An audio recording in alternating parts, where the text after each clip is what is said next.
morning. I'd like to call to order our House Housing Committee hearing for Friday, February 13th. We are on our 9 a.m. agenda and it's 9:02 a.m. right now.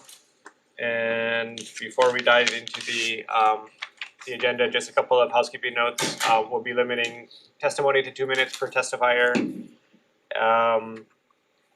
Please, if you're on Zoom, keep yourself muted and your video off while waiting to testify. The Zoom chat function will allow you to chat with the technical staff only. And please avoid using any trademarked or copyrighted images, and please refrain from profanity or uncivil behavior.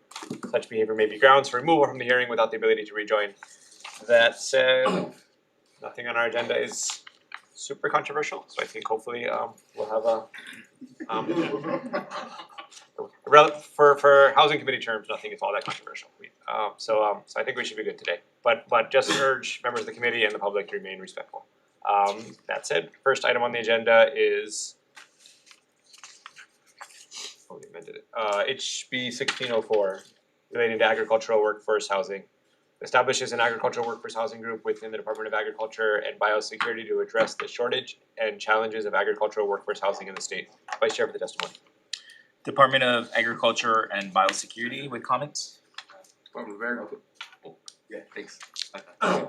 Hello, Chair, Vice Chair, a member of the committee, Cedric Gates here on behalf of DAB. DAB stands on its written testimony offering comments and supporting the intent. Here for any questions. Mal.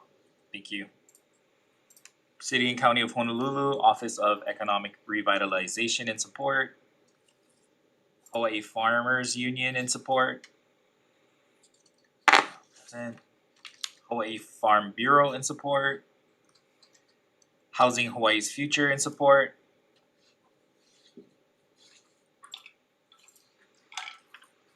Hey Chair, Vice Chair, Rich Melizar testifying on behalf of Housing Hawaii's Future. Sorry, I think our testimony was addressed to the Agricultural Committee, but we stand on the written testimony in support. We would just add that, we think at least an organization, non-profit organization dedicated to housing advocacy should be added to the working group to just balance it out a little bit. Thank you. Thank you. Maui Chamber of Commerce in support. Anyone online or in person wishing to testify on HB 1604? Seeing none, Chair. Members, any questions? I actually have a question for Department of Ag and Biosecurity.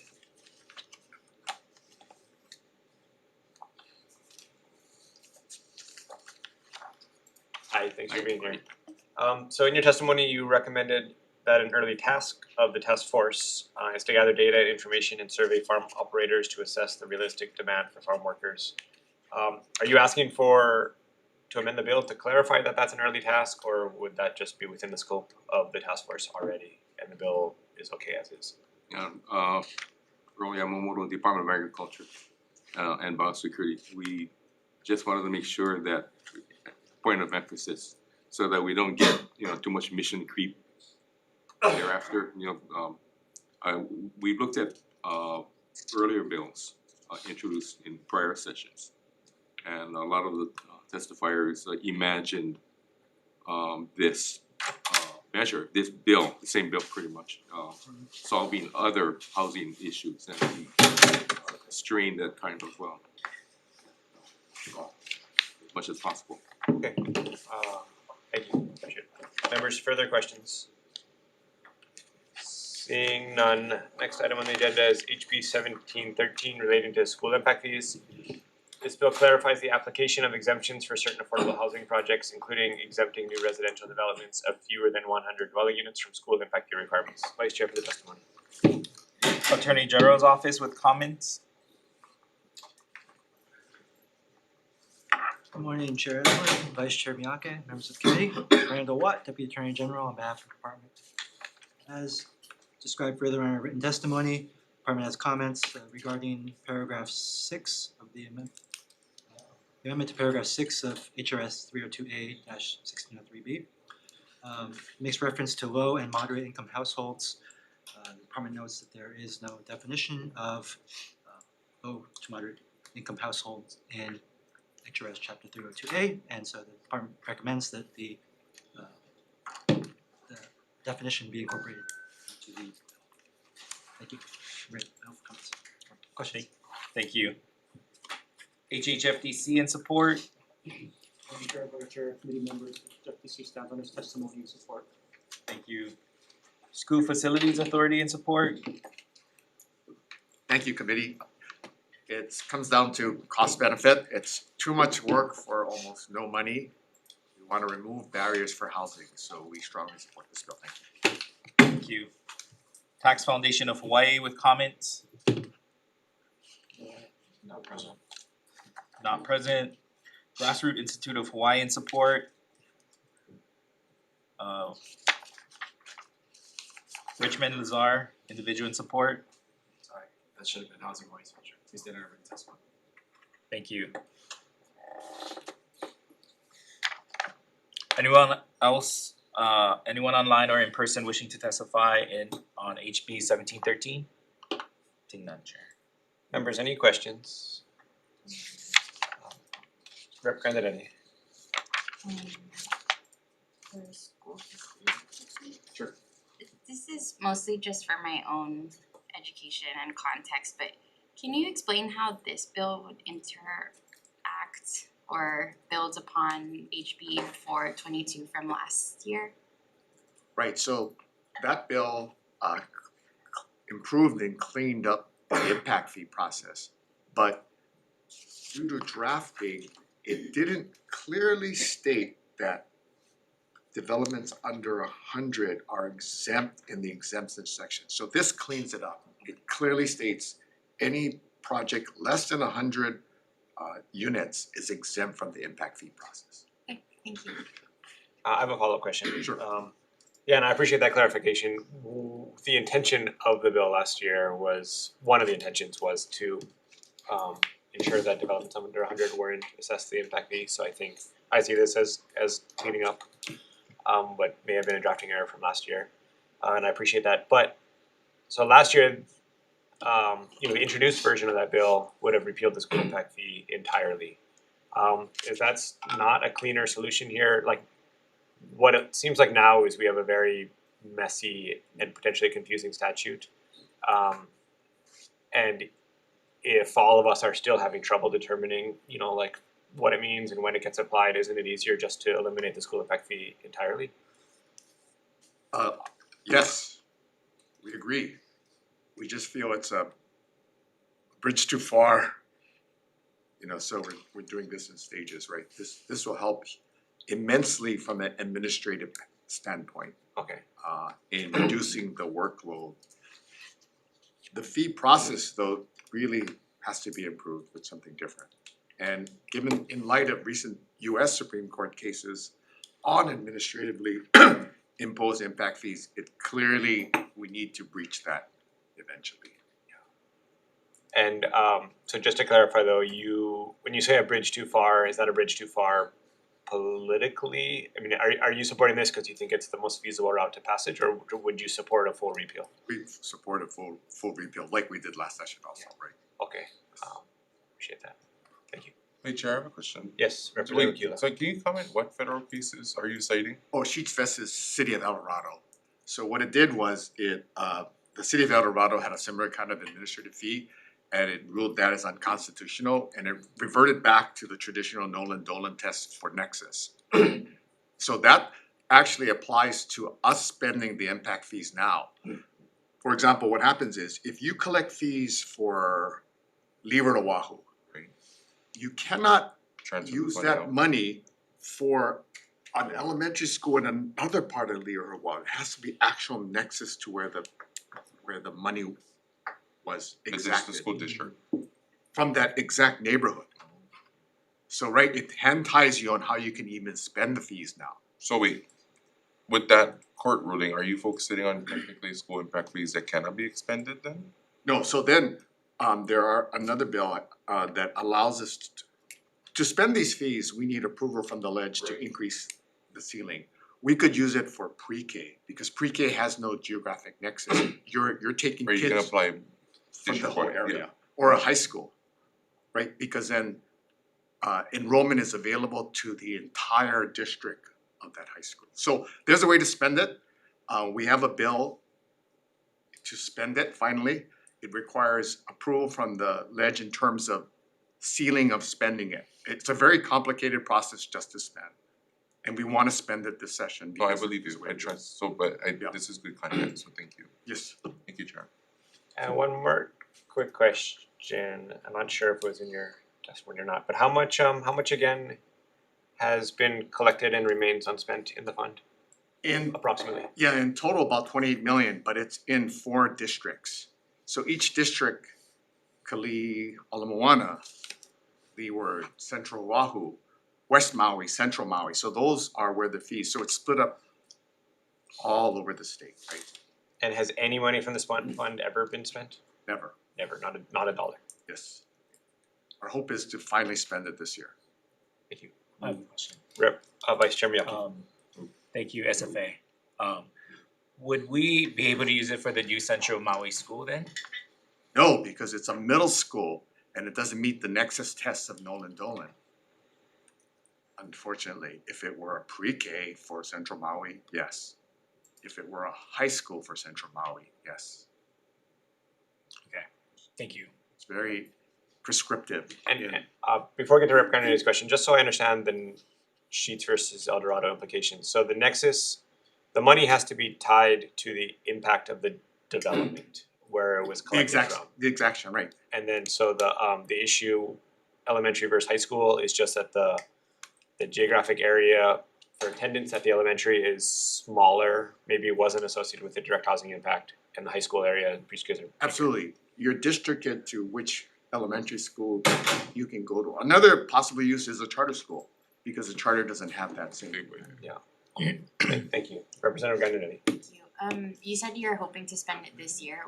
Is it on pre-K or how? So actually, there's a separate bill, sorry, I don't know exactly in it, it was introduced by Representative Woodson that specifically gives authority for use in one area. In addition to the budget process, we've asked for expenditure ceiling limits for that money this session through the budget bill. So there's 2 avenues to how to spend it, yeah.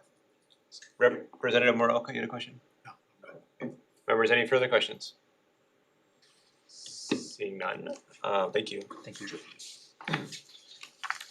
Next item on the agenda is HB 1722 relating to residential condominiums. This bill clarifies that the 99-year leasehold program to require at least 60% of the residential condominium units within urban redevelopment sites be set aside for owner-occupied residential use for not less than 10 years from the date of initial purchase of the unit, amends eligibility requirements, amends the term owner-occupied use to include renting or subleasing, and allows the sale of up to 40% of residential condominium units to qualified residents if there are units available after being advertised for sale for more than 60 days. Vice Chair for the testimony. HCDA in support. Good morning, Chair, Vice Chair, and members of the committee. Craig Nakamoto, Executive Director for the. Before I start, Chair, Vice Chair, with the limited time I have, was wondering what you think I should cover. Should I kind of give background of Act 97, because that led us to where we are? Yeah, you know what, if we could suspend our 2-minute testimony rule for you, if you could give us just, because there's a lot going on here. Yeah. So it would be appreciated if you could give us the overview of the legislation that was passed 3 years ago, which authorized this pilot project, and then the barriers you hit in the pilot project, and then what the intention of this bill is and how it would alleviate those barriers. So we'll totally suspend the 2-minute rule for you to clarify that, because there's a lot going on here. Perfect, so I can do that, and I can also, I saw some testimony from AARP that I'm prepared to address at the same time, if time permits. Yeah, me too, thank you. So again, Craig Nakamoto, Executive Director of the Hawaii Community Development Authority. So just some background on this and how we got here. So Act 97 was became law in 2023. This bill was championed by Senator Chang, and it was intended to require HCDA to develop one 99-year residential for sale leasehold condominium project. It was meant to be kind of a test project. If this project turned out to work, it was the intent of HCDA to approach Senator Chang in the future to try to replicate this in other areas. The way we looked at this this bill and this project is if it worked, it could potentially be another tool in the toolbox to address the housing shortage, which is a top priority for this administration. When this bill was enacted, Act 97, it was very, very owner occupant centric. It was very strict on owner occupancy. It required owner occupancy in perpetuity for 100% of the units. And it had some other restrictions as well. Because of Act 97, we received $1,500,000 to do pre-development work.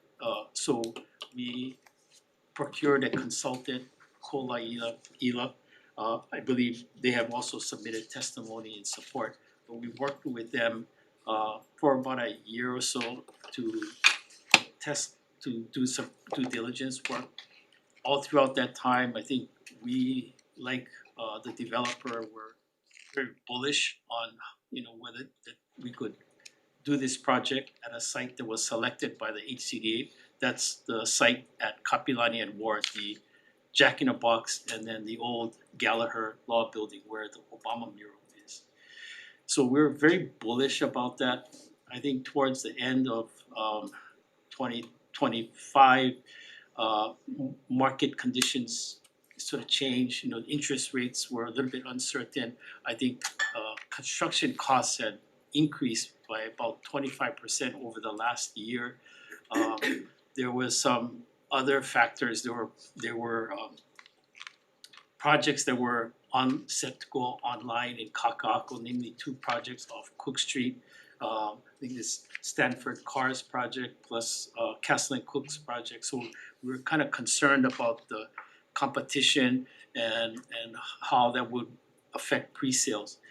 And we wanted, at that point, the next step was to go out for pre-sales.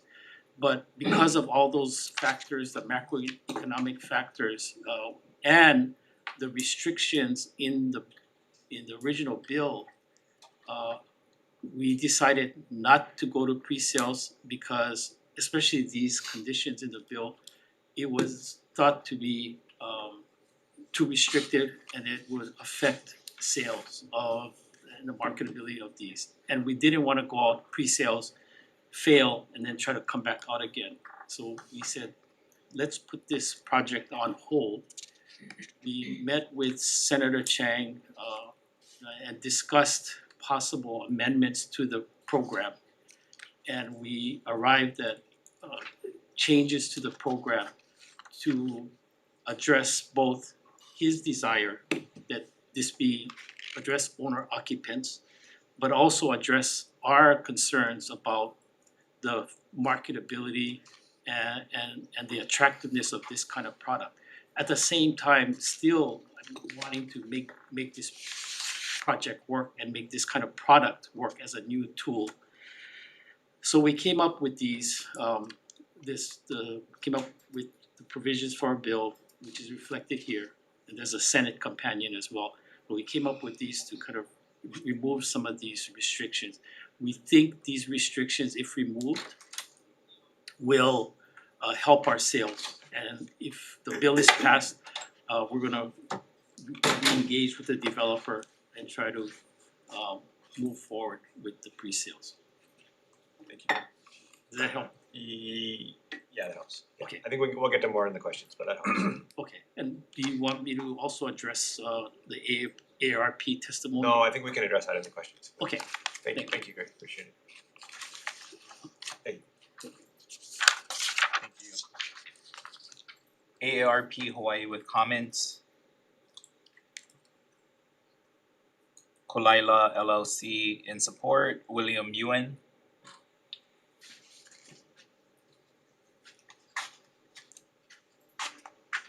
Good morning, my name is William Yuen. I'm testifying in support of HB 1722. Act 97 of the 2023 session established the 99-year leasehold program to stimulate development of affordable leasehold residential condominium projects for Hawaii residents on non-ceded state-owned land near public transit stations. HCDA has designated a site in Kaka'ako for a demonstration project and has engaged an experienced affordable housing developer to plan and develop a high-rise project on the site. HCDA believes these proposed amendments to HRS Chapter 206E are necessary to keep a demonstration project such as this affordable and attractive for Hawaii residents while assuring its financial feasibility. As an attorney working with HCDA's development partner, I support these amendments to hopefully make this project a reality. Thank you. Thank you. Henry Chang, Kolaila LLC in support.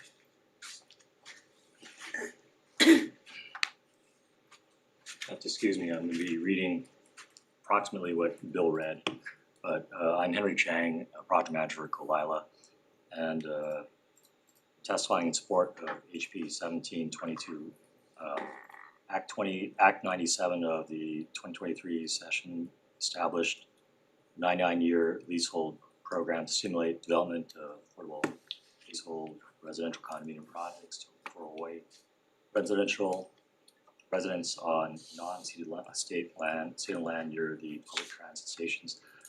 The Hawaii Community Development HCDA has designated a 1.18 site acre Kaka'ako for a demonstration project and has engaged experienced affordable housing developer to plan a high-rise on the site.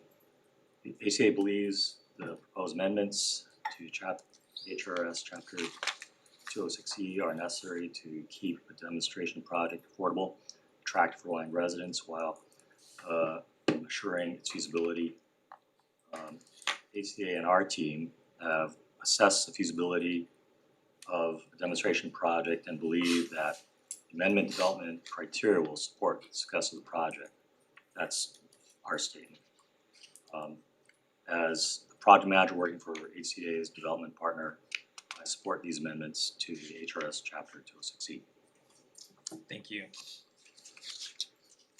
Anyone online or in person wishing to testify on HB 1722? Seeing none, Chair. I have, members, questions? I have a question for Craig.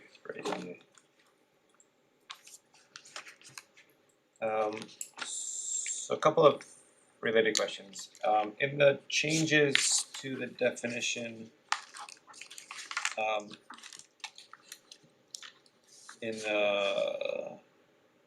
so on page 3 and 4 of the bill, we're deleting what looks like owner occupancy requirements. Deleting the prohibition on, let me just, hold on one second. We're deleting the prohibition on owning any other property.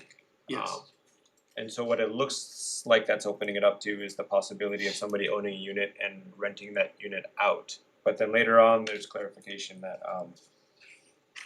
that the rule shall include strict enforcement of owner occupancy, including a prohibition on renting or subleasing. So I guess like what's the purpose of deleting that language around the ability to own other parcels if you still can't rent it out? So when Act 97 became law, the pilot demonstration project made that owner occupancy requirement applicable to 100% of the units. And what we've done with, or what we've suggested with this amendment is to limit those owner occupancy requirements to just 60% of the units. And the 60% coincides with the 201H requirements because we need 201H, the exemptions, to make this project pencil out. So we've limited that owner occupancy requirements, even the rental requirements, just to the 60% units. And so just what's the reason for deleting the language around ability to own other units? That was also I think seen as a possible impediment to the sale of these units, so we decided to remove that as well. but the intention, if somebody owns 2 units, they wouldn't be able to, or how would you own 2 units if you still gotta be an owner occupant? Well, they would have to live to the extent there's the owner occupant required units, they would have to live in the owner occupied, the owner occupant required unit. So I guess I'm still asked, like, why do we need to delete this language on this paragraph 3? Saying that the person shall not own any other real property. Yeah. And which gave them some flexibility to own property within 6 months of the closing of another one. So that was all getting struck, which I thought, in my first read of that, the intention of striking that seemed to be like, oh, maybe there's more flexibility over long-term renting these units. But then it's pretty clear later on in the bill that you still can't long-term rent them. Yeah, I think it was, and where did you see the other part that was conflicting with that? I'm sorry. So this paragraph 3 is on bottom page 3 and top of page 4. The deleted portion is on owning other property. Yep. But then existing statute includes a clause that says the rules shall include strict enforcement of owner occupancy, including a prohibition on renting or subleasing a residential condominium unit within an urban redevelopment site. Yeah, so maybe I could clarify that, so I think that still applies just to the owner occupant required units, which is the 60%. Maybe we have to clarify that to say it's only for the the prohibition on renting is only for the owner occupied units restricted. Yeah, and Just the that is what it applies to, but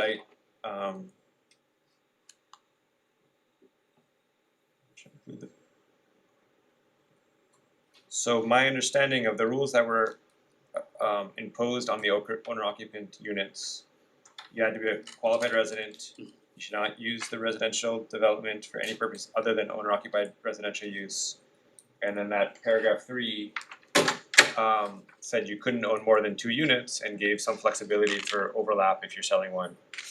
So I'm just still sort of confused why we're deleting that paragraph 3 if we're not actually opening it up to long-term rentals in those units. And I think, Chair, if this bill passes, we're also gonna have to do some rule amendments to reflect these, so we can address that in the rule amendment.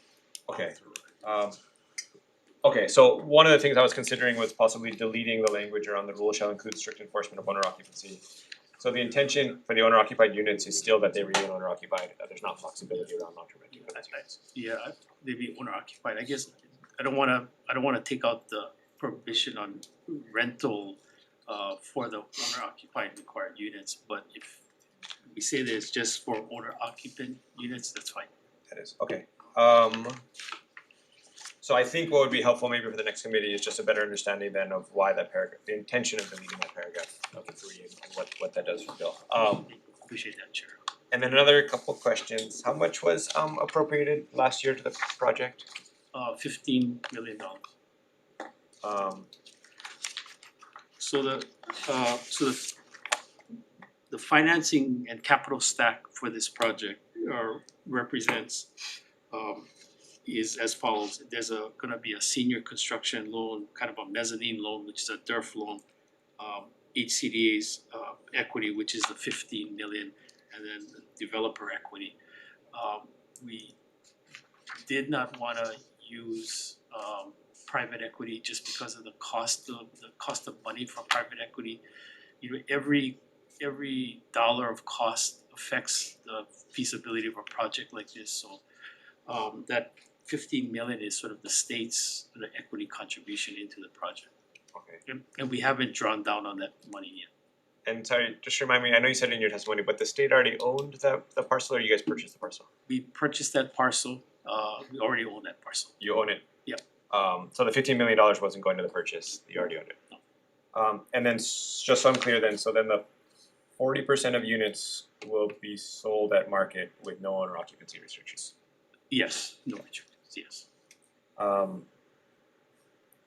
And the reason, if I can add to that, I mean, these market units, we're on the market or will be on the market competing with other market units that have no restrictions. And so to be competitive, you know, with that, we have to remove those restrictions.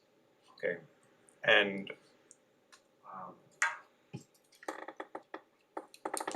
what's the cost, estimated cost per unit, do you have that?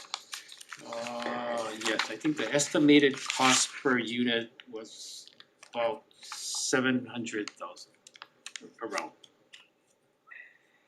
That's including land acquisition costs. So the land piece of this, what we're intending is to have 99-year leases with each unit owner. And the rent will be a nominal rent. Just so that it tries to maintain its affordability.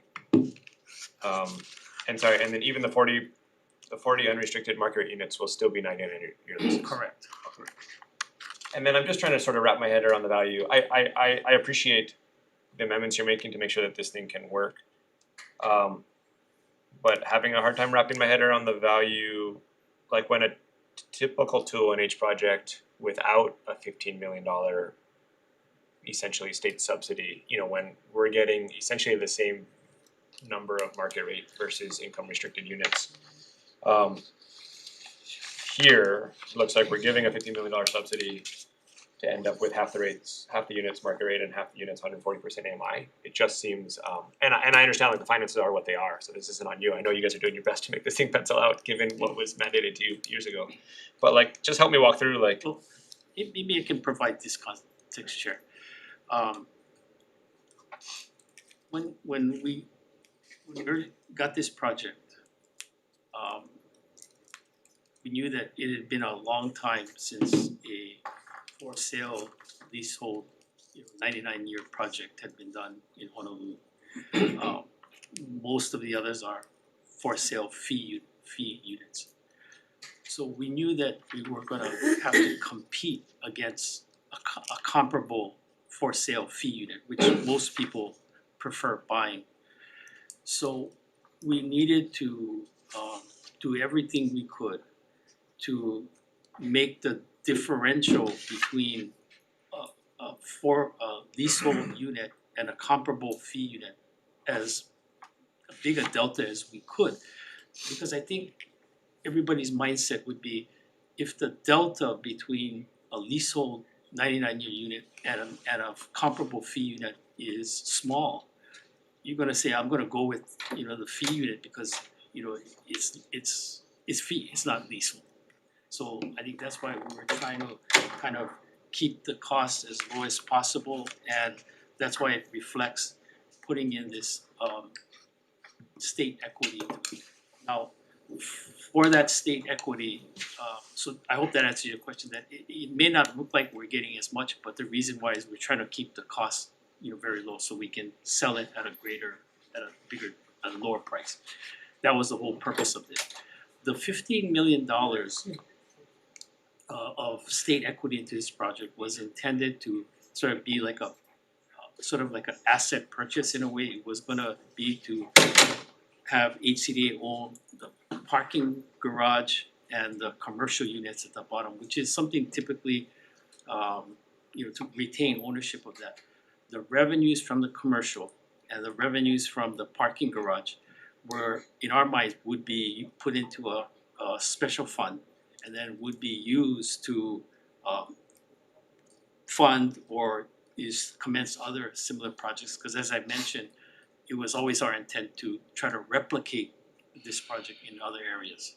And so that revenue for the 15 million was gonna be to kind of start up other similar projects.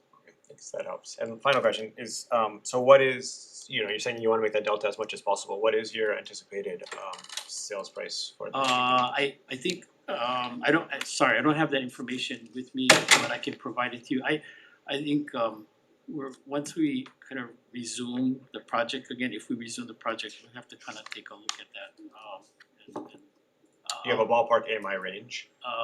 So for the 60% units, it's gonna be 140 and below. So do you think you're saying you wanna make that delta as much, 140 is pretty close to market, so Yeah. is the anticipation? Yeah, it's gonna be, I said 140 and below, so I think it will be lower than 140. Okay, alright, thank you. It's all gonna depend on pricing. Yeah, no, I really do appreciate your work in trying to do your best to make this thing pencil, given what was handed to you, so. We're doing everything we can, and that's why we went to Senator Chang to see if we can. Yeah, Thank you. Did you also want me to address some of the ARP comments? I think it's, Chris, Rep. Morocco might be, if his questions address the ARP thing, then you can address those, No, but. so and first of all, let me just apologize before I start. If Dean puts his head down because I come at Dean made a comment, there's so much about this already. So I'm getting nightmares hearing this whole thing. I'm gonna explain to you why. It sounds like the revamp, rebirth and try of Uluvehi in Waianae. We're trying to make affordable housing. We're trying to do it with leasehold lands. We're trying to do long-term leases. But in here, we're using words like competitive. And then we're using words like 10 years or time frames like 10 years. So let me just explain to you what's happened in Uluvehi, and maybe you can read between the lines of what I'm trying to say. Uluvehi was originally built on the same premise to create affordable home ownership. Now, after a certain amount of time, the people were allowed to sell, which is the same thing here after 10 years. Here's the problem. That does not promote long-term home ownership in an affordable rate. Uluvehi is an investor's dream. 60% of Uluvehi now is owned by investors. It's 100% rented, but it's owned by investors. Now, I think we all in this room agree that as an investor, we're making money. So everybody who's currently renting could be a homeowner. And for me, what bothers me about that is the amount of units we want to bring down from 100%, now we want to come down to 60%. And then that word competitive pops back up. If we're using subsidies with the 208 Act and stuff like that, we need to not try and be competitive if we are indeed trying to create affordable home ownership. And I get it, it's business, I'm a business owner. I get it. But if we're gonna do business, we gotta do business. If we're gonna try and do home ownership affordable, we gotta do it that way as well. There are ways. There are ways. That's why the government has these programs. I'm just, quite honest, bothered. I'd like to use other words, but I won't out of respect, that we continue using these words like trying to create home ownership affordable, trying to help people get in. But then we put these limits in here that really, after 10 years, it's forgotten about. Representative Morocco, just, make sure you have a question. I'll end with that, I'll end. Is there a question there, or? Yeah, why are we still trying to bring the residential units down, the number of residential units down, number one? Why are we limited to 10 years? So we're not bringing the residential. Affordable residential units down. So what we are doing is with the 10-year regulated term, we reduce the occupant requirements which were in perpetuity. That was original Act 97, which we believed would hamper the sales of these units. It would be an impediment to the sale. It would be a restriction. So we worked with Senator Chang and we reduced the owner occupancy, or we changed the owner occupancy requirements only to the 60% units, and we limited that to 10 years to be kind of consistent with other, workforce housing rules. Representative Morocco, I totally understand where you're coming from. I think we're trying to create a balance here between trying to determine whether this housing product is really gonna be successful or not. And even though I said we're gonna proceed after this, if this bill is enacted, it's still up in the air whether we can sell any of these units and whether we can be successful in the program, but I understand where you're coming from. I just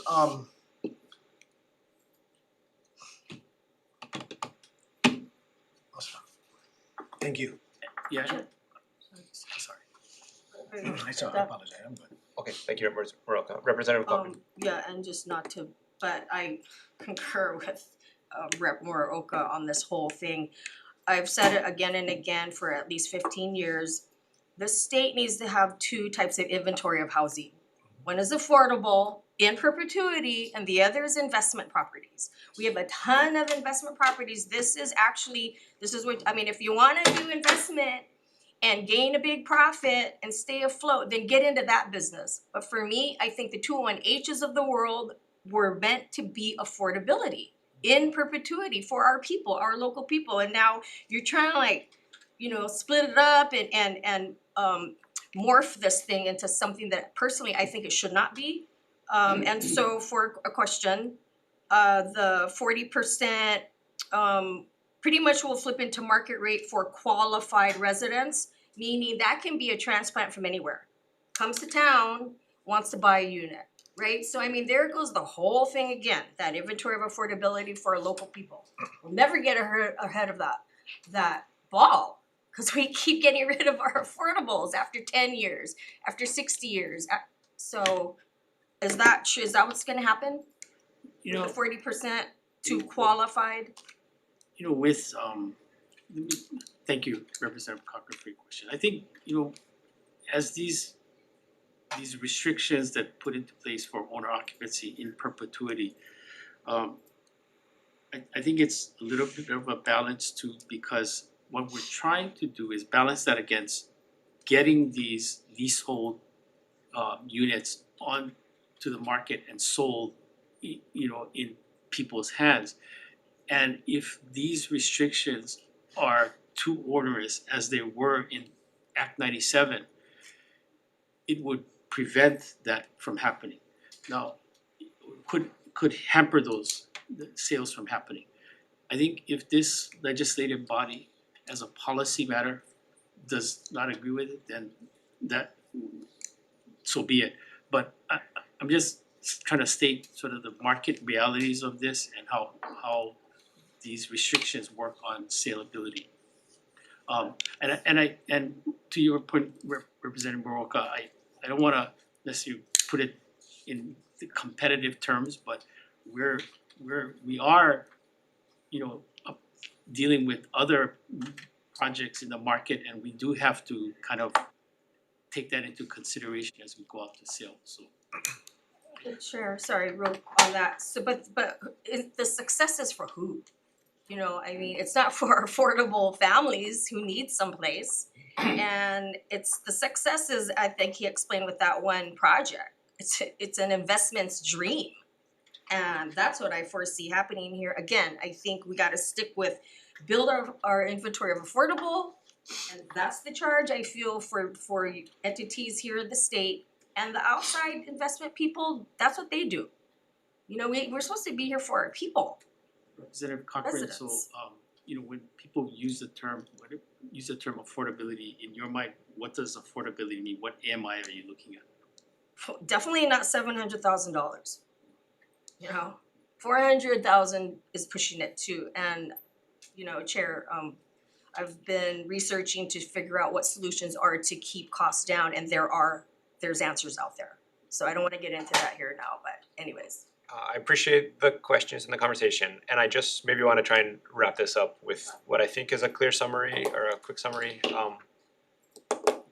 What they're concerned about is wanting deeper levels of affordability or longer periods of affordability. And I think what I'm hearing here is that when it costs $700,000 to build a unit, the only way to make this thing pencil is to either reduce some of the restrictions or have a higher level of state subsidy, right? If the goal is $400,000 sales price, but it's costing $700,000 to do it, the only way to make this thing pencil is giving more money to the project or to reduce some of the restrictions to ensure that it can pencil. So I think our role here today is to try and figure out what that balance is. We are not a money committee, and we can have this discussion, when it comes time to pass the bill. But am I sort of clear in trying to frame what the trade-off that we have in front of us is? I think that's a fair trade-off, Chair, and we're trying to balance a lot of things in getting this to the market. Okay, thank you. Can I ask one more question? Yes, Representative Moroka. Just one more question. The ballpark right now is at 700,000. No, the The per cost unit. that's a cost, not the sales price. Right. We know So it's just- gonna be more than that. Or So let less in some cases. Just wanna be clear, that's the average cost of building the unit. For So the sake of argument, sales okay. cost, the sales price could be lower depending on the type of So units. my question is, if we removed the competitive edge and we built 100% of these units with being affordable the only driver, there are things in the unit, maybe instead of marble countertops, we can do Formica. Instead of certain faucets, we can use lesser brands. If we focused on affordability on 100% of the units, would you agree that that per unit cost can come down significantly? No, I don't know if I would agree with that because, so, when you. No need to explain. I mean, I don't know if I agree with that, you know, construction costs for high-rise building like this, I mean, there's always gonna be construction costs, and I don't know if it will differ that much from it. And then when you talk about affordability for whom? Is it affordability for people in the 80% AMI, 60% AMI? What AMI range are you talking about? Well, for me, affordability is the 60%, 60 to 80, because if we're at 140, like Chair said, we're almost at market. So so I'm not arguing with you, And neither am I, and this is in no way towards you, sir, it's just we wanna get ahead of it before this becomes a bigger problem. and my role here is to try to educate. So the deeper, I think generally, the deeper the affordability, I think generally it's gonna require more state subsidies and other things to make that affordability work. That's why in this project, we have a combination of market units and workforce housing units below a certain level, because that's what makes it work. If we're gonna do a project at 60%, 80% affordability at that level, I think the state's gonna have to come in with a lot of money to subsidize that kind of project. And even if you have that kind of project with perpetuity, owner occupant in perpetuity, some kind of other restrictions, it could hamper the sales of those kind of units. And if we do, then what's the point of that? Because then we haven't gotten those units into the market which is the purpose, right? So respectfully, I'm not arguing with you, Representative. No worries. Just wanna, we can argue another time, but but I just wanna, make sure. Alright, thank you. Thank you, Chair. Thank you, members, for that question. Final, yeah. So the bid process is over and you've procured Kalila LLC to be the developer. Yes. So there's no way for someone else to come in with another bid and, present a whole different plan at this point. Representative Cochran, I think I'm not sure what efficiencies would be gained by having another developer come in, go through the whole due diligence process again, go through the whole pre-development work, and then start from scratch at that point. I think, the Poleila has done a lot of work to date, and they have a lot of information. We've worked with them extensively, or my staff has. So I don't know what efficiencies would be gained by having another developer. Is there a way to see the plan? Can I see a plan? I can send you a rendering that we have, and I can send you a little bit more information on the sort of the range, the price ranges of the units. No, just the plan. I just wanna see the actual structure. Oh, plan. yeah, sure. What it looks like and everything like I that. can send you a rendering. Okay, that'd be great, yeah, Yeah, that's good, that'd be great for me to see. And Representative Cochran, I mean, in the time we have, I know it's not always conducive to diving deep into something like that, but I'd be happy to meet with you. Sure. And sit down and bring my staff who's working on this. I can provide you more information. Okay, thank you so I much wanna for make your sure time, thank you, sir. I'm responsive to your questions. Yes, thank you so much. Alright, thank you, Greg, thanks for being here, thanks for your work on trying to get this project built. Thank you, Chair. Members, any final questions? Thank you, seeing none. Next item on the agenda is HB 2270 relating to the down payment loan assistance program, amends the down payment loan program administered by the Hawaii Housing Finance and Development Corporation to align with federal requirements and enhance assistance for low and moderate income first time home buyers. Vice Chair for this one. Department of Business, Economic Development and Tourism in support. OPSD in support. Stand on our written testimony in support. Thank you. HHFDC in support. Chair, Vice Chair members, we're in strong support of this measure. We're trying to align our Alakama Aina program, especially with federal requirements. Right now, we offer a down payment assistance program, and by statute, to participate in that program, homeowners must put down 5% of their home funds before they can even participate in the program. The home value is now exceeding $500,000. That means if the loan is $500,000, you have to put in $25,000 of your own funds, plus cover closing costs to participate in the down payment assistance program. That's a real barrier for first-time buyers. So we'd like to reduce that amount.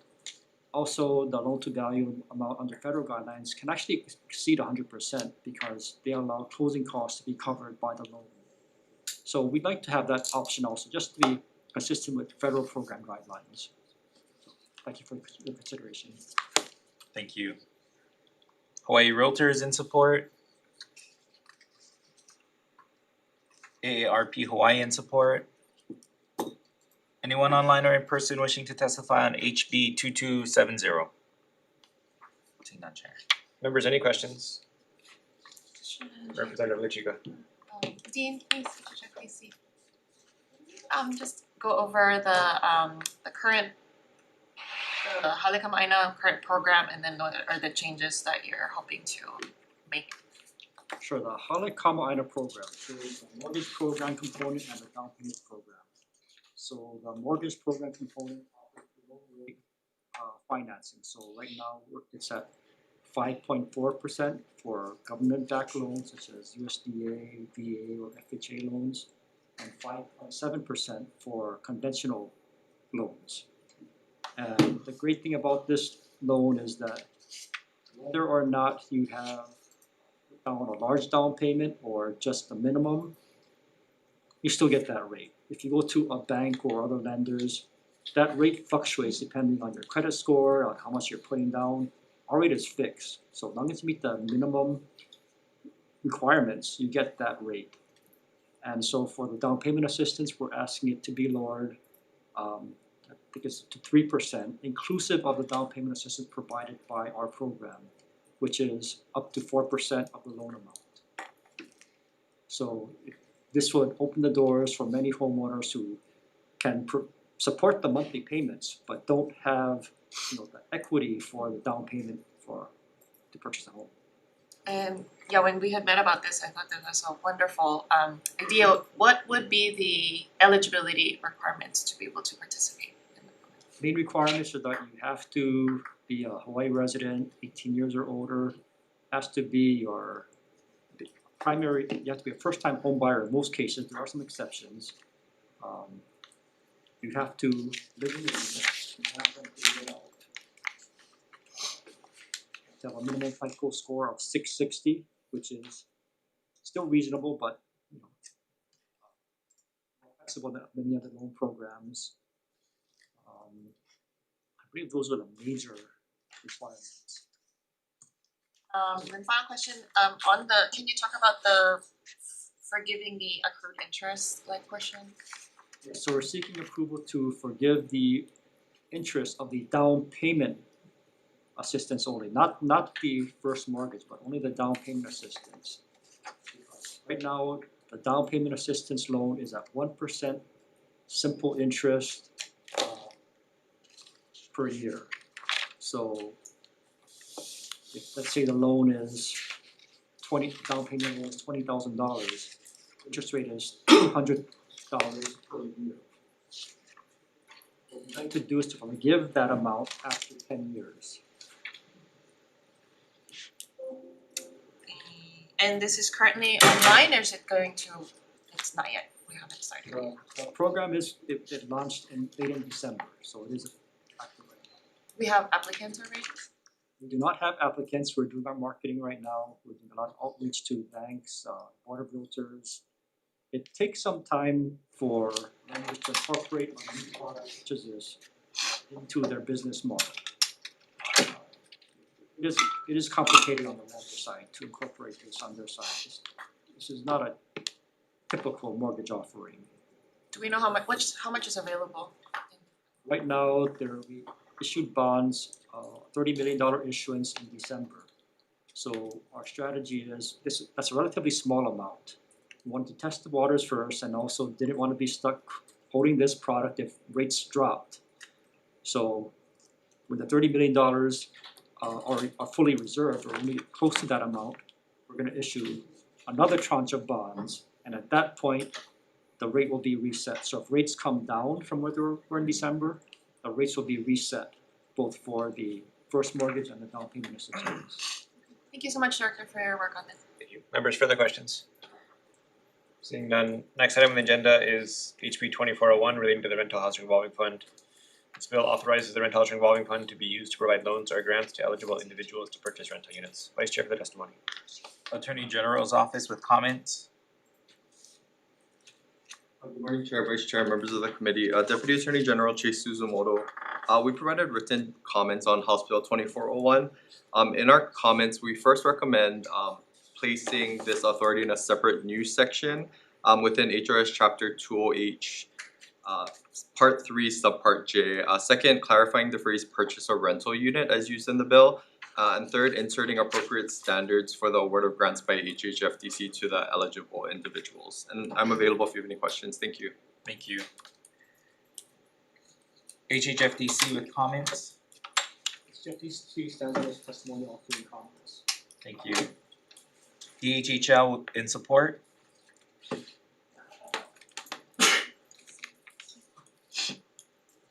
Yes, Hello, good Chair. morning.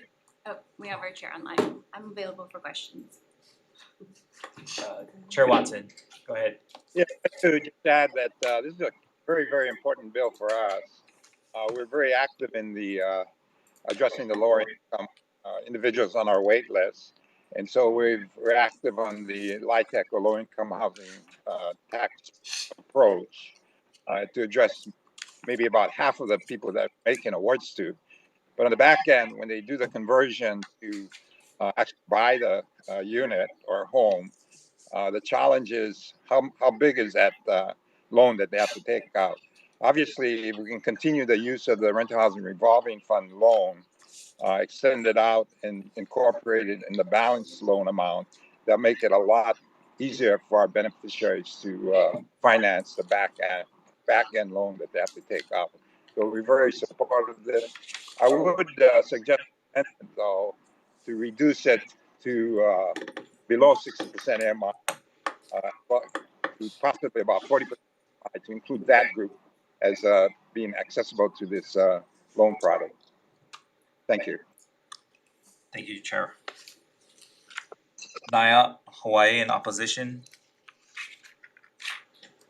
President AARP, Hawaii in support. Angela Young cares in support on Zoom. Not present. Anyone online or in person wishing to testify on HB 2401? Seeing none, Chair. Members, any questions? Representative Crawford, Sorry, I brought my wrong binder, sorry, I had to step out. So I missed who came to testify. Just Chair Watson. Oh, okay. Basically. But do we have a representative here? From DHHL? Yeah, I'm just trying to think, did HHFDC, Mr. Minikami, did you testify? I'm sorry if I missed you. But I have a question. Yeah, Dean, if you could come up, please, thank you. Thanks, sorry I missed Young's commuting here. The Rental Housing Revolving Fund, is this saying that it's you wanna utilize it to purchase land and homes? This isn't our proposal, just to clarify. Oh, okay, sorry. But you do manage the housing fund, the revolving fund itself though? Yes. Okay, and so is this entity looking to utilize it in this manner? I believe what the Department of Hawaiian Homelands would like to do is to use rental housing revolving fund and rent to own programs to allow tenants to use those remaining balance to finance purchase of the homes. I believe that's what the intent is. Okay, and is that the intent of the revolving fund? That is not how it has been used historically. Can I ask if you're supportive of it being utilized this way?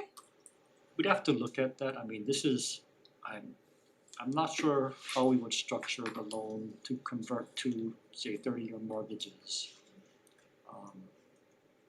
Yeah, I mean, it's not a simple conversion, I would say.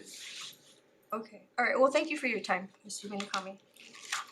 I have a follow-up. In your testimony, you mentioned the Hollicom Minor program, and I know HSG has a number of financing programs. I am also concerned about the issue brought up in your testimony regarding RHRF, is intended to finance the development of rental housing. And this, as it looks, would be financing, the purchase of homes, and as the AG brought up in their testimony, essentially the unrestricted purchase of homes. So could you talk through about, other programs that might be better fits to try and amend to allow for this type of financing for DHHL beneficiaries? Well, for example, we just spoke about the Hollicom mortgage program. That is a mortgage product where it is structured to originate mortgages and service mortgages. And that's a whole other component, servicing the mortgage, which RHRF is not structured to do, There are many parties involved in a mortgage program. So we would have to look at how that would be administered if it was through RHRF. And how about the AHRF? Could that be tweaked to try and allow this type of financing?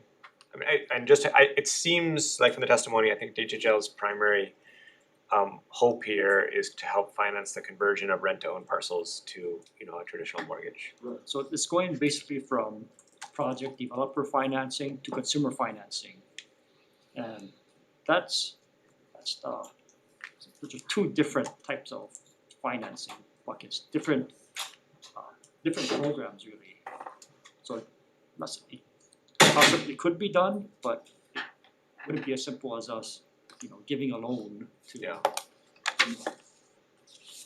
And I guess final question, if you were trying to develop a state financing tool to enable this, and sort of starting from scratch, would you just create an entirely new section and a new financing tool, or would you try and amend an existing revolving fund to enable its use for this? Probably would be better to create a new fund. Because for example, ownership revolving fund is to support for sale developments, and it's really targeted toward the construction of the units. So perhaps it could be a sub-account within RHRF or within an existing fund. The purpose of the fund should be to originate mortgages for home buyers. And which home buyers that fund is targeted for should be specified. I guess I hadn't thought of it till now, but what about since DERF has much more broad applicability, could something like this be put into DERF instead? Possibly, and there could be a account within DERF to fund mortgages.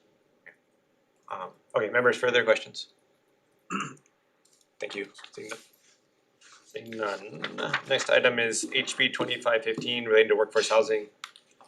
This bill establishes the workforce housing regulatory sandbox program within the Hawaii Housing Finance and Development Corporation. It establishes an advisory council within the workforce housing regulatory sandbox program to advise on environmental and cultural practices within specific developments. Establishes a position, requires annual reports to the legislature. Vice Chair for the testimony. OPSD in support. OPSD stands on its testimony. Thank you. HHFDC in support. Stand on our testimony in support. Thank you. HPHA in support. HPHA stands on its testaments. Thank you. HCDA in support. Stand on our testimony. Thank you. Chamber of Commerce Hawaii in support. Thank you. Housing Hawaii's Future in support. Maui Chamber of Commerce in support. And one individual in support. Anyone online or in person wishing to testify on HB 2515? Seeing none, Chair. Members, any questions? Sure. Representative Cochrane. This is something new that's being established. This is not in this, Who, the workforce. the quick answer is is yes, but do you wanna Oh, yeah. direct your question to Yes. HHFTC maybe? Yes. This is in your wheelhouse, Mr. Minikami? This is proposed to be established within HHFTC? Again, it's not our proposal, but we are supporting. You are, okay. And this is gonna, and these are voluntary people who will be. These are folks who are seeking relief from county processes where they could bring a proposal to seek to modify process, the regulatory process. Isn't that what 201H's are? Fast It's tracking similar. through county processes? It's similar, but 218 does not modify the approval process, so. I'm not sure, for example, what processes applicants might want to seek, but 218 modifies development standards, so height, setbacks, permitted uses. Does not always change the process that an agency uses to review a project. Right. I think some of the comments in the cons for this is, you know, there's already regulations and things existing that help to protect things that we would like protected. And is this going to wanna waive those protections? I think are the concerns, but I guess no telling what they're gonna focus on and decide at the end of the day, you know, but that's, I think, some of the concerns I'm hearing. That unknowing of what exactly is this built to do and to waive. And the county would have to consent and participate in the waivers. Doesn't give me that much more confidence, but okay, well, thank you. Thank you, Rep. Cochrane. Members, further questions? I just wanted to state there was no opposition in the testimony. Yeah, but I talk to people too, so it's fine. Seeing no further, Comment at the end we'll make comments when we're voting. HB 1979 HD1 relating to environmental review. This shortens the period for certain judicial proceedings involving environmental assessments and environmental impact statements on actions that propose the use of land for or construction of affordable housing or clean energy projects must be initiated. Specifies that appeals from environmental courts that involve actions that propose the use of land for or construction of affordable housing or clean energy projects meet one of the grounds for transfer to the Supreme Court and prohibits any court from awarding attorney's fees in these judicial proceedings. Vice Chair for the testimony. OPSD with comments? Chair and members, Mary Alice Evans with the Office of Planning and Sustainable Development. We see this as a support for housing. The environmental review process is a disclosure process, but we've noted that anyone who has a concern that the disclosure was not properly conducted and disclosed has the right to file a judicial complaint, with our state courts. It helps to give an affordable housing developer some certainty within a reasonable period of time. If we limit the window when they file, an opponent of a project disclosure process can file to 30 days. All of the information is available before that, so that they should have able to determine whether they believe that a meets the technical requirements in the statute. Thank you. HCDA with comments? Thank you, Vice Chair, Chair. Craig Nakamoto, Executive Director of Hawaii Community Development Authority. Just wanna defer to Mary Alice Evans' testimony of OPSD, but maybe suggest an amendment to the definition of affordable housing, and this is my reasoning. Affordable housing often includes maybe programmatic space at the ground floor that adds activity at the ground floor, but also adds things of convenience for the residents of the building, like a convenience store or a sundry store. There's also, of course, on-site infrastructure that needs to be constructed. It could be off-site infrastructure that needs to be constructed to facilitate the development of affordable housing project. So on page 4, line 13, we're suggesting to delete that line and instead replace it with the following language: affordable housing project means a housing project including other ancillary on-site mixed uses and any necessary on and or off-site infrastructure. Just to clarify that definition, Chair and Vice Chair, members of the committee. Thank you very much. Thank you. The Outdoor Circle in opposition. 350 Hawaii in opposition. Kauai Island Utility Cooperative in support. On Zoom. Aloha, good morning, Chair, Vice Chair, and members of the committee. Beth Amaro from Kauai Island Utility Cooperative. We are in very strong support of this measure. First, I want to thank Chair Evslin for championing this concept for the past 2 years. We're very pleased to see this measure moving forward. And we feel it's important because it'll provide developers of affordable housing and clean energy projects, which we know are critical to meeting important state goals, more certainty on the process and the timeframe for resolution of legal challenges. And this could prevent valuable projects from being abandoned because of the lack of certainty on the resolution of the legal challenges. So thank you very much, and I'm happy to answer any questions you might have. Thank you. Earth Justice in opposition. Avalon Development Company in support. On Zoom. Present.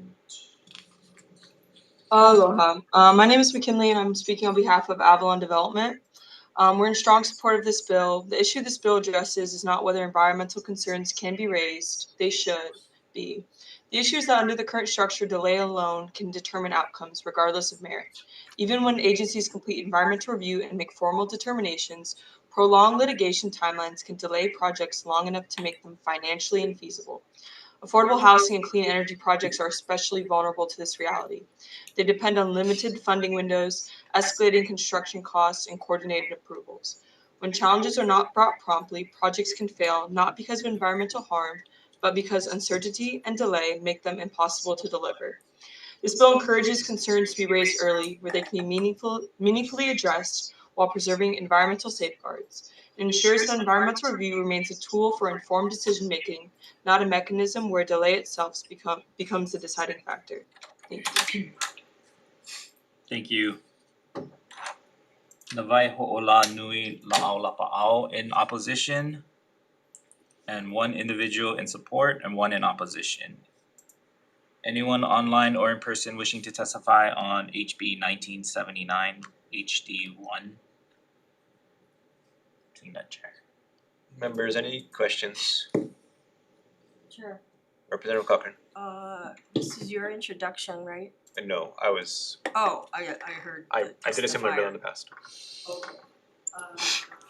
Trying to think who would. I just had a question if judiciary was consented on this. They did not submit testimony to our Right, committee. but I just was wondering if you're familiar, if they were. I can't say. Okay. And, all right. The person I wanted to ask questions of isn't here, I guess. Do members further questions? Representative Antonelli. Thank you. Maybe OPSD?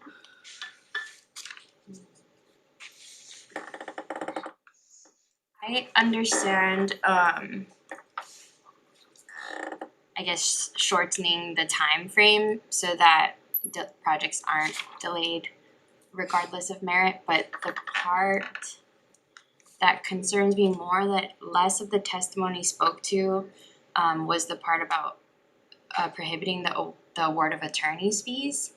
And Earth Justice in their testimony says, in cases where the court awards attorney's fees, it is because it has determined that the defendant has violated the law. Prohibiting such awards will not only effectively dissuade challenges, but it will unduly penalize those who have legitimate and successful claims. That part to me kind of contradicts with the intent of avoiding meritless delays. So I'm wondering if you could speak to that. I'm not an attorney, I'm a planner. I have observed over the last few decades that opponents of projects, especially clean energy and affordable housing projects. Can you speak up a little bit? Sorry. Have sometimes wanted to stop projects at the environmental disclosure stage rather than waiting until the environmental documents are complete and accepted and go to the decision makers like yourselves, elected officials. And so therefore there's in my view, this is a personal view, a perverse incentive to try to file a complaint, a judicial complaint, a challenge for the acceptance of an environmental document in order to create that delay, increase the costs, and kill the project. So I think that provision of this bill takes away that perverse incentive. That's a personal view, not speaking for the Office of Planning or for the state. Do you also, are you not worried about it dissuading legitimate challenges? It's a flaw in a EA or an EIS. Anyone can file. It's something that it goes straight to the judiciary. So I don't think it'll reflect, or discourage someone who, believes that there is, a flaw in the environmental assessment on EIS. Members, further questions? Sure. For Mr. Nakamoto.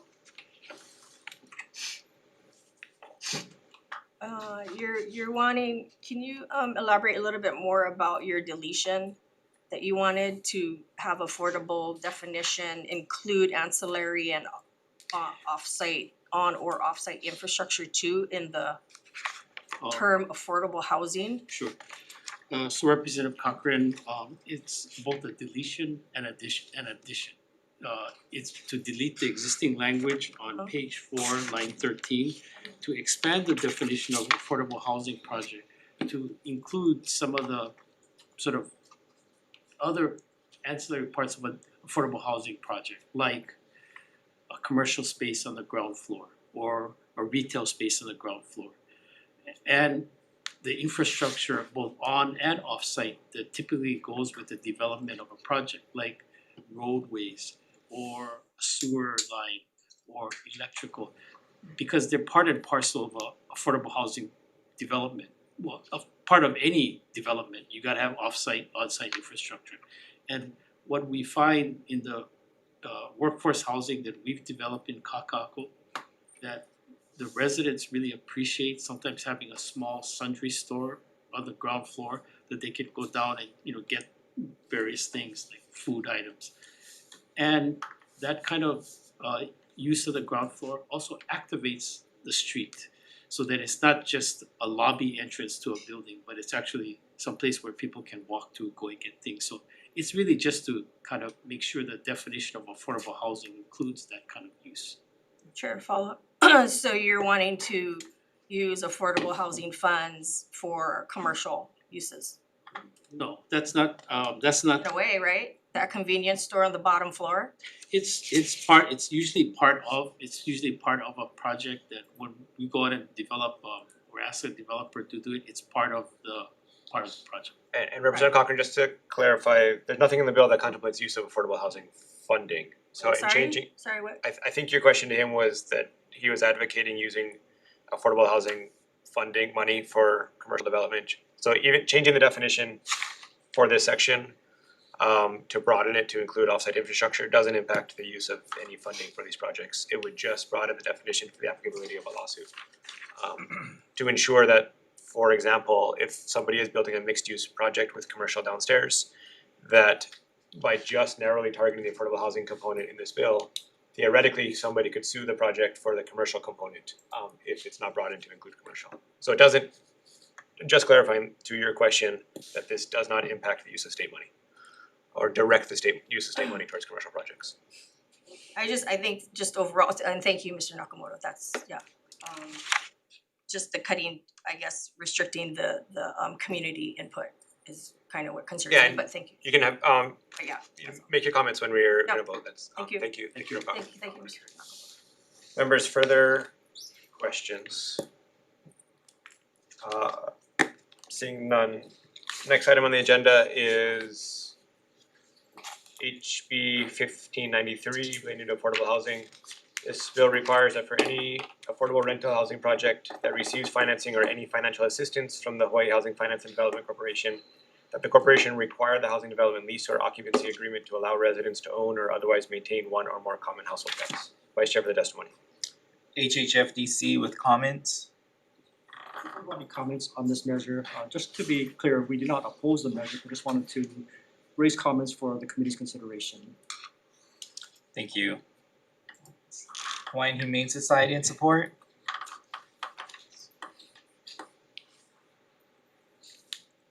Chair, Vice Chair, members of the committee, Stephanie Kendrick with the Hawaiian Humane Society. This is our #1 priority bill for this session. And I just want to share some data with the committee.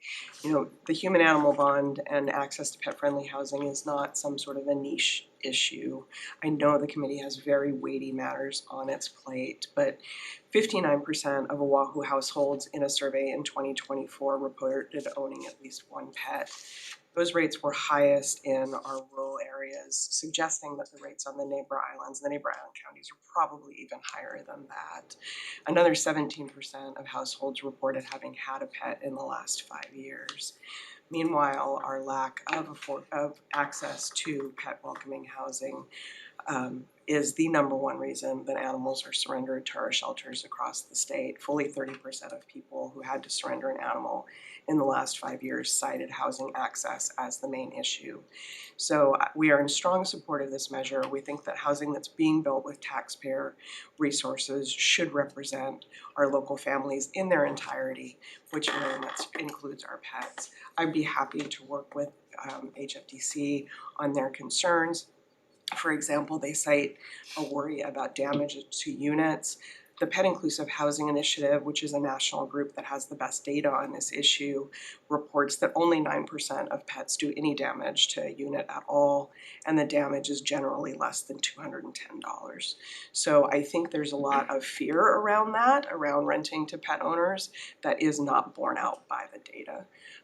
This is modeled after a California law that was passed in 2021, so we know that we have resources available. We can talk to California's public housing officials about their experience there.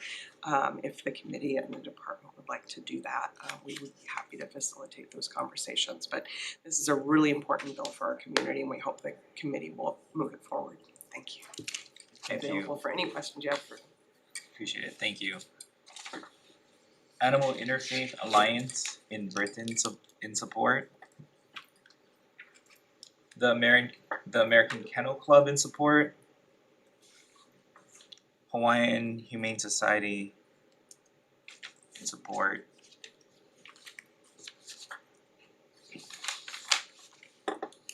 Jane Arnold, individual in support on Zoom. Present. Not present? Yeah. Oh. Jane Arnold.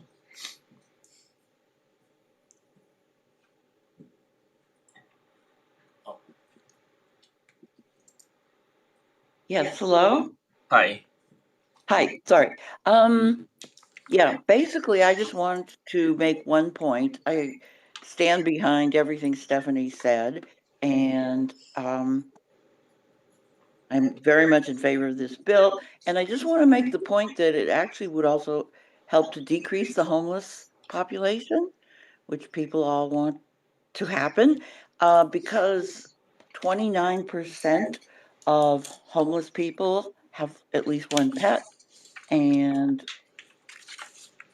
many of them choose to live on the street rather than giving up their pet. So it would help some of those people to get off the street and into affordable housing. Thank you. Thank you. We also received 30 individuals in support and 1 in opposition. Anyone online or in person wishing to testify on HB 1593? Seeing none, Chair. Members, any questions for Representative Lichika? Stephanie.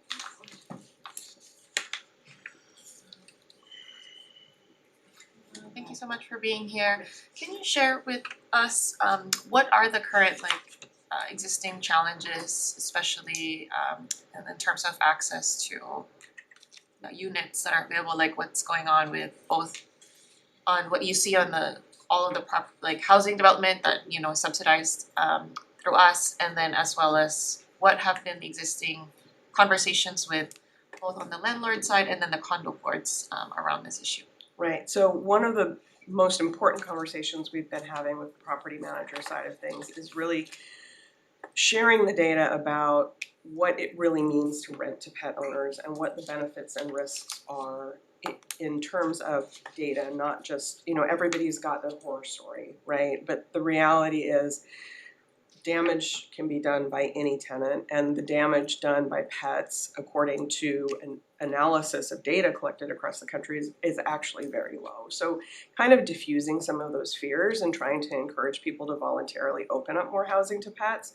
It's also the case that pet-friendly housing tends to fill much faster, and those tenants tend to stay much longer because they know how hard it was to get that unit.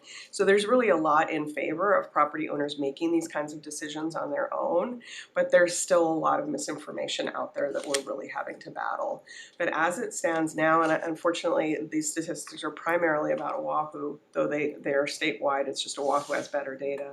But as it stands now, fewer than 38% of our available rental units allow pets at all, which is the lowest rate in the nation.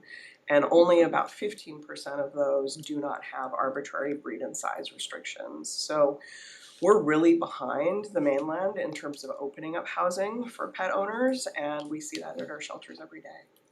So that barrier exists at the landlord, conversation, not at the condo board, like bylaws or. Oh, no, I mean, it exists at all levels. I mean, it's everything from the individual landlord and working with them. Actually, Partners in Care has done some amazing work on this through their landlord engagement program because, as Jane mentioned, fully 29% of our unsheltered homeless on Oahu have at least one pet. We got that question added to the point in time count a few years ago. We don't have this year's numbers yet, but it's been pretty consistently at the 26 to 30% level. And so PIC's done a lot of work through their landlord engagement program to try and get more people to open up housing to pet owners, but there's just a lot of fear and misinformation around this issue. Yeah, I mean, I would have to agree. I mean, we have a lot of restrictions, not just in the housing side, but even where pets can gain access, like through public parks and beaches and then establishments. As you were reviewing legislation, if you can speak to California model, like how long that's been in existence, and if are there other types of incentives that you've seen have worked in other states to get, unit owners to be more receptive? Sure. There's a bunch of things. Thank you for asking that. Yeah, this particular bill is modeled after a lot of California's had in place. It was adopted in 21 and it went into effect in 22. So there are several years now of evidence that this is going fine. The other bills that we were trying to get through this session would have prohibited breed discrimination in insurance. And the reason that that's a housing barrier is that currently Hawaii property and liability insurers are allowed to exempt certain breeds from coverage under their policies. 8 states have banned that. We wanted to be the next one. But I need to do a better job working with the insurance industry to move that one forward. But the reason that makes a difference to housing is landlords will say, well, we can't rent to pet owners because we might have this liability. And there's no evidence that excluding those breeds from coverage has, that outlawing excluding those breeds from coverage has had any ill effects on the insurance industry. So we're gonna try on that one again next year. I know that there have been proposals to offer some sort of tax credit incentive to landlords that open their units to pet owners. We would certainly support that. I didn't necessarily think that given our budget situation, this was the year to bring that up, but we would be highly in support of any incentives for landlords to open up their units to pet owners. No, thank you so much, Stephanie. Absolutely. Members, further Sure. questions? Representative Cochran and then Oh, Representative. thank you, and hi. Hi. Thanks for being here and I know standing this up is a for the huge issue animals. on Maui, So, yes, thank you for knowing that. So reasonable conditions, I think is that sort of vague. I mean, HHFCC is like what's that gonna mean? How are they going to enforce with that term? What's that term mean to you? Well, the most important thing in the bill was that it specifically prohibits arbitrary breed and size restrictions. So, but the reasonable conditions aspect is really supposed to allow a lot of discretion to the property owner in what other guardrails they want to put in place to make sure that pets and their owners are going to be good neighbors. For example, the bill already suggests that vaccinations be required. We often recommend that spay-neuter is required. All of those things support both the human-animal bond and the health of the animals, and those are great. Another thing that's becoming very common across the country is having a pet board at developments that allow pets. It's usually volunteers, pet owners who live in the building, and they help to screen incoming tenants, kind of like you'd screen a tenant for anything, you know, but to see what their relationship is with their pet. Is the pet well cared for? Is the pet well behaved? And help make that decision based on behavior of whether this is going to be a good fit for the community. So those are the sorts of things that we recommend because they deal with the specific health and behavior of the animal, and they let you have transparency on whether you're dealing with a responsible pet owner. Right, and a follow-up, Chair? Yeah, please. And it mentions common household pets, primarily dogs and cats, which I also have. So what other do you think type of animals could be termed common or others? Sure. 'Cause, I mean, I have a tenant who has chinchillas and turtles, so. Yeah, I mean, chinchillas and turtles can make great apartment pets, particularly when they're quiet. Birds are probably another. Yeah, right? birds. So Hawaii is actually pretty lucky in that we have fairly strict import bans on exotic animals. So we're not talking about people having snakes in their unit or anything crazy like that. We've got dogs, cats, small mammals. You mentioned the chinchillas. We have bunnies and guinea pigs. Like hamsters are not legal in Hawaii, so nobody's gonna have hamsters. Some reptiles, which we would prefer that pet stores weren't selling red ear sliders, but they do, and they're illegal pets, so people can have those. And caged birds, yeah. And lastly, Chair, so with the prohibition of specific breed and size, so CC&Rs and HOAs, they can be more restrictive. Well, private property owners can write any rules they want, but we've strongly discouraged them from having breed and size restrictions. I'll give you an example. I'm sorry, is it okay, Chair? I know I'm taking a lot of time, but I have an 85-pound dog. She is perfectly happy sleeping quietly on the couch for hours of the day. One of my best friends has a 15-pound miniature poodle who was surrendered to Hawaiian Humane and adopted there, probably because the dog barks as soon as you leave the house and does not stop until you get back. She finally solved this problem by by adopting a big sister for him, which quieted him down. But the size of a dog really has no relationship to whether they're going to make a good companion in a dense setting like a public housing development. So we really discourage rules that are arbitrary because they're honestly counterproductive. I mean, you don't want the Great Dane, but the Great Dane could be great, and you're gonna let the 15-pound terrier in. So, not that 15-pound terriers are bad, I'm not saying that. They can be wonderful companions if they get enough exercise, but it just doesn't speep to how well the animal's Yes, gonna yeah, do I in that understand. setting. Okay, well, very good, and thank you, Chair. Thank you for your time. Thank you, Rep. Cochran. Rep. Morel, could you? Thank you. You guys covered a lot of what I do. I'm a doggy dad, I got 6 of them. Oh. And I hate to see when they designate dogs as danger. I'm from Waianae, we're designated as pilau, right? By most people, so I completely resent that motion, but can you expand on the insurance ban? You said that insurance, there's insurances that won't cover units, can you? Right, and they're usually, so they exclude certain breeds from being qualified for their coverage. So say you're a property owner, you have homeowners insurance and you have a German Shepherd.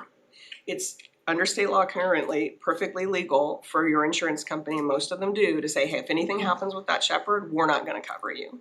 Because the assumption is that that's a more dangerous breed. There is no evidence of this, which is why this fight has been successful in other states of getting that language out of insurance policies, because there's absolutely no empirical evidence that any breed does more damage or poses more of a danger to the community than anything else. As you know, as a dog owner, it's about how they're raised and the behavior that they're trained with. So that's the kind of thing that we're trying to get out of insurance. I do not think that measure is gonna move this year. And one more, just plain devil's advocate, should this thing proceed, should it get granted and it becomes a law, do you foresee down the line wanting more? And I ask this only because of my fear of cost increases in housing, that maybe the next ask is gonna be that now we gotta force them to build comfort stations in these apartment buildings for these animals. Well, I mean, I think you would want the amenities to serve your tenants, so, but I mean, I don't know that that would add enormously to cost. You're talking about having some sort of green space somewhere, which would also be, of course, a huge benefit to your human tenant population. So I don't see that as being a barrier, but I would be happy to talk to anyone about those concerns. Members, further questions? Thank you, Stephanie. Alright, seeing none, we'll have a brief recess.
Reconvening for decision making for our 9 AM Housing Committee hearing.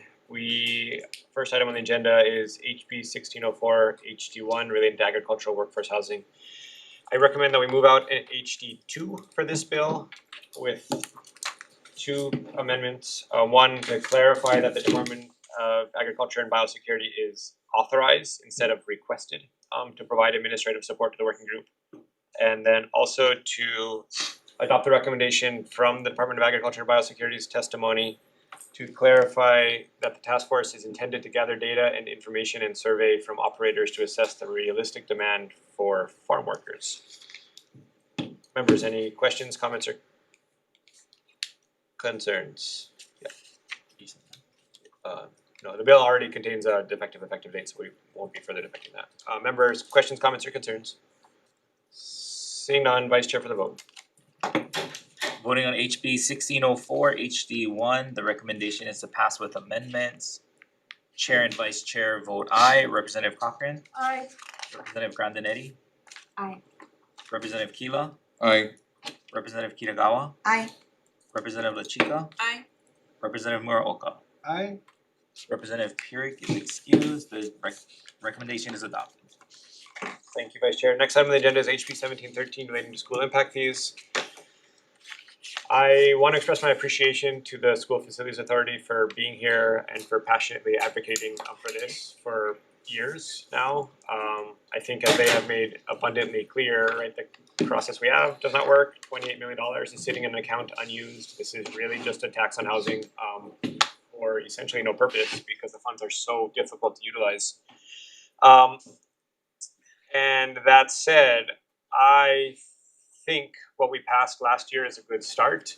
I do appreciate the amendments, this year as a second step, but I still believe that the House position should be to repeal the school impact fee entirely, in that the statute is confusing, and if the concern is that that large developments won't have an in lieu land component fee, then that concern should be addressed at the LUC process, and that the Land Use Commission has the full authority to impose conditions on a developer when they're coming in for a rezoning, to have some component of that development go towards schools, and they do that process. So right now, we essentially have like 2 bites at the apple here, in a way that I do not think is necessary. So my recommendation is to replace section 2 of the bill with language that repeal school impact fees, abolish and transfer unencumbered balances of the school impact fee subaccounts and certain fair share contribution accounts to school facility special fund, and eliminate the sunset in the bill and effect the date. And then note in the committee report that the LUC currently has the authority to impose these land conditions to ensure that there is land available for elementary schools. Members, questions, comments, or concerns? Okay, so last year's bill eliminated just the construction part of the fee? Yes. Okay, so now we're getting rid of. Yeah, so last year's bill eliminated the construction cost component fee and then eliminated the fee for certain forms of development, affordable housing, and really DHL properties. There was language altering the 100 unit count, which I think at the time was taken to our understanding at the time was that would have eliminated the fee for units of under 100. I think further analysis of last year's bill was no, it didn't actually serve that intent, but we did eliminate the construction cost component. And now we're eliminating the land in lieu. So now this would essentially just repeal the entire section and give them, authority to spend the money down. But again, because the land component, we already have the authority to make that section through the rezoning process at the LUC for large developments. Members, questions, comments, or concerns? Sure. Representative Cochran. What did you say the effective date is? We would be defecting the effective date, so it'd be July 1st, 2000. And that's to ensure continued dialogue on the subject. And ultimately, if this bill is passed, it's going to go to conference. For me, I want to do this in this committee so that we have the options in conference, and then we'll ensure further conversation as we go. Chair, are you using last year's language, or what are? Yes. Members, further questions, comments, concerns? Thank you, Vice Chair, for the vote. Voting on HB 1713, the recommendation is to pass with amendments noting all members present. Any reservations? Any no votes? The recommendation is adopted. Thank you. Next item is HB 1722 relating to condominiums. I appreciate the conversation that we have. I really appreciate the work of HCDA, what you folks are doing here. I do think the conversation brought up some interesting things that are worth sort of highlighting. You know, $700,000 to build a unit, and the clear trade-off we face as a state that if we want to ensure that we are selling units at below the cost of construction, then that's going to require either state subsidies to do that, or more flexibility on the state's part to sell essentially high-end units, which can subsidize the below market units. There's no other real way to just bite the apple there. So that's what we're faced with here, is trying to determine the best way to ensure that this project can pencil. I do want to note, again, while I appreciate HCDA's work and that they are doing their best, which was given to them, you know, I think the initial conception of this was that this would create a revenue neutral program that could be replicated and would essentially snowball. You know, and I think interest rates have gone up since then, construction costs have gone up since then, and I think I'm skeptical like that is going to prove this out, you know, given the barriers that you guys are facing now. That said, I do want to do everything that we can to ensure that like we're giving this the best shot it has. So I appreciate the amendments you guys came to us with today and appreciate the bill. So my recommendation is that we move this bill out simply with a defective date. But I would ask for HCDA in further committee hearings, and further testimony to just clarify the intention of the changes to the definitions around owner occupancy, and to just further clarify that whether the intention is or not to allow any form of subletting of these units. Members, any and technical amendments for clarity, consistency, and style. Members, any questions, comments, or concerns? Sure. Representative Cochran. I mean, I shared my concerns during our discussion, and again, I just think we need to stick with building our inventory of affordable, and market needs to be a whole separate deal. And I'm not in favor of mixing. So, yeah, and I believe there's other solutions into making this project affordable. But if certain entities have already been chosen, then perhaps if it does move forward, I hope to bring alternate options and solutions to the table for future. So that's the way I have to look at this. Okay, thank you, but I'm not supporting. Thank you, Representative. Looking forward to seeing what those alternatives are. Yes. Members, further questions, comments, or concerns? Alright, seeing none, Vice Chair for the vote. Voting on HB 1722, the recommendation is to pass with amendments. Any reservations? Any no votes? No votes for Representative Cochran, Representative Muraoka, and Representative Pyrrhic. The recommendation is adopted. Thank you. Next item on the agenda is HB 2270, relating to the down payment loan assistance program. I recommend that we move out an HD 2 with technical amendments for clarity, consistency, and style, and HD 1, move on to HD 1. Technical amendments for clarity, consistency, and style, and effective date. Members, any questions, comments, or concerns? Seeing none, Vice Chair for the vote. Voting on HB 2270, the recommendation is to pass with amendments. Any reservations? Any no votes? The recommendation is adopted. Thanks. Next item on the agenda is HB 2401, relating to the rental housing revolving fund. I recommend move. So, on this one, I respect and appreciate what DHHL is trying to do here. I do think that the state needs to figure out mechanisms to provide low interest financing to home buyers. That said, I don't think the rental housing revolving fund is the right place to do this in. We have held a pretty strong line in this committee in every bill that has attempted to amend our HRF to allow for it to finance for sale projects. We've struck that language from it. And that I think that we should be ensuring that we have, dwelling unit revolving fund which can finance those types of projects separate from our HRF, and that our HRF, I believe we do need a fund that's solely dedicated to rental housing. And so I worry about mission creep, essentially, if we're expanding the use of the fund. That said, I'm fully committed to like trying to figure this out in the future with you guys. I just think it should be a different sub-account or an entirely different fund. And the work necessary to get there, and especially in light also of the AG's comments, we will be deferring this bill for today. But members, I do want to give you an opportunity to comment. If anybody has comments or questions on the deferral? Okay, seeing none, next item on the agenda is HB 2515 relating to workforce housing. I recommend that we move out an HD1 and that we, on page 6, lines 3 to 13, clarify that the members of the advisory council will consist of the heads of each respective agency or their designee. On page 10, lines 14 through 15, clarify that the first report is due 20 days prior to the 2028 legislative session.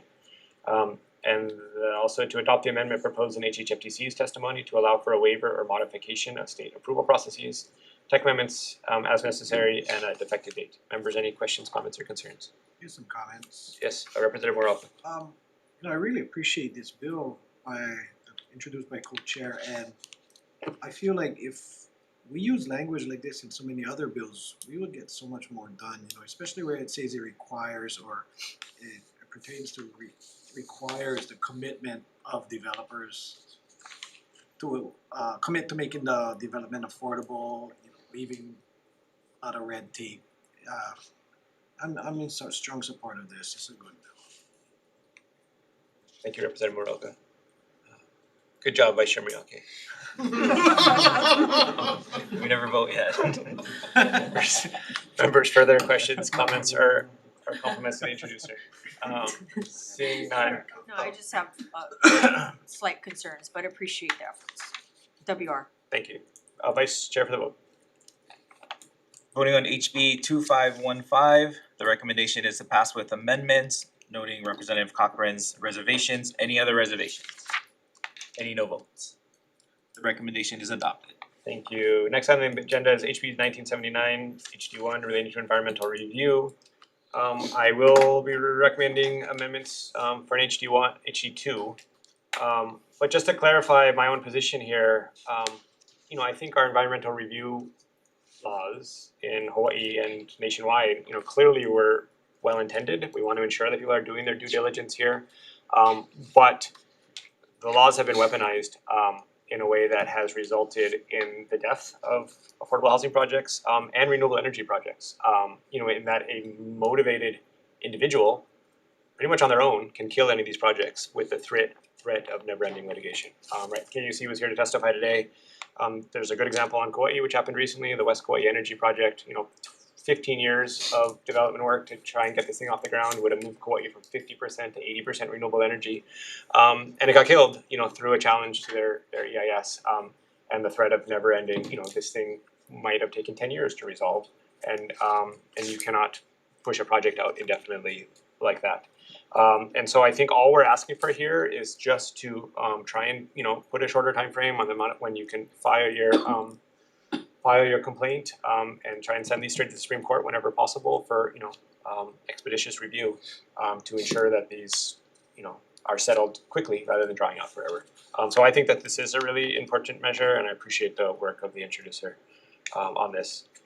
So I will be I recommend that we move out again on HE2 and just clarify that the definition of affordable housing includes ancillary on-site mixed uses and any necessary on and or off-site infrastructure, in addition to all the requirements listed above that are currently in the bill.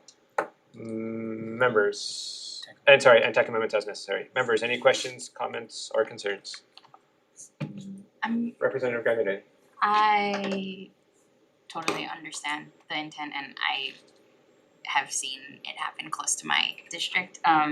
But I still have concerns over Earth Justice's testimony, and I'd like to talk to them more, so I'm going to WR. And thanks, Representative. I appreciate you mentioning that, and I think it's worth us putting in the committee report the concerns over the attorney's fees, and I think this is something that the Judiciary Committee should be, reviewing, considering rather than us as a housing committee. So we'll note that in the committee report. Representative Cochran. I have the same concerns as Rep. Grandinetti, and also the prohibition of the attorney fees too. And I mean, I've seen projects that have been part of the, Save Honolulu Bay, and we had good reason to fight that one. And that never occurred, and today the state owns the land, has a management plan and stuff, so there's all sorts of situations out there.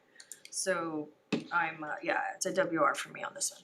Thank you, Representative Cochran. And I just want to note, I agree with you that oftentimes these challenges have been used to good purpose, right? Like nationally, these have slowed down a lot of large-scale fossil fuel projects and other bad types of projects. But again, I think in the overbroad nature of the open-endedness of the challenges, it allows for motivated individuals to kill anything, and we just need to try and tighten that. Yes, Representative Lechico. Thank you for sharing all of that context. I think that's important to note for some of us that are unfamiliar. I wonder if that's possible either to include that in committee report or in the preamble, because there's nothing that gives some of that additional understanding as to why this is necessary. Yeah. Unless you read through testimony and then kind of get a sense of the actual reality that we're dealing with. Yeah, good point. I think we can include a short preamble noting the rationale for the bill, which as we have I think discussed right now. So Thank you, Chair. Okay, so we'll further amend the bill by adding a paragraph to the preamble to note the rationale. Thank you. Members, further questions, comments, or concerns? Seeing none, Vice Chair for the vote. Voting on HB 1979 HD1, the recommendation is to pass with amendments, noting the reservations of Representative Cochran and Grandinetti. Any other reservations? Reservations for Rep. Muraoka? Any no votes? The recommendation is adopted. Thank you, Vice Chair. Final item on the agenda is HB 1593 relating to affordable housing. I will say for this one, something else we've held the line on in this committee is on things that increase the cost of housing. And I will say that this is a rare moment when we're gonna bend those rules a little bit. Stephanie, you have convinced me in your passionate advocacy here. My hope is that this isn't gonna ultimately increase the cost of housing, and I think it's worth putting this forward for continued dialogue to see what further testimony looks like. I do hear you on that the impacts of animals are hopefully extremely minimal. I have a rental unit in my own home. We've always allowed pets, and it's worked out great, and we have great tenants always because of it. So I do want to push this forward for continued dialogue. But I do want to note, Stephanie did mention 9% of animals can cause damage, right? So there is the potential here, and I do want to hear from property managers and others. Whether they've seen impacts or if they would like to see further refinements to this. But for our purposes today, I think the idea is good, and I really want to see it keep on moving. So we will be moving it forward simply with a defected date. Members, any questions, comments, or concerns? Seeing none, Vice Chair for the vote. Voting on HB 1593, the recommendation is to pass with amendments. Any reservations? Any no votes? The recommendation is adopted. Thank you, everybody. Seeing no further business, this hearing is now adjourned.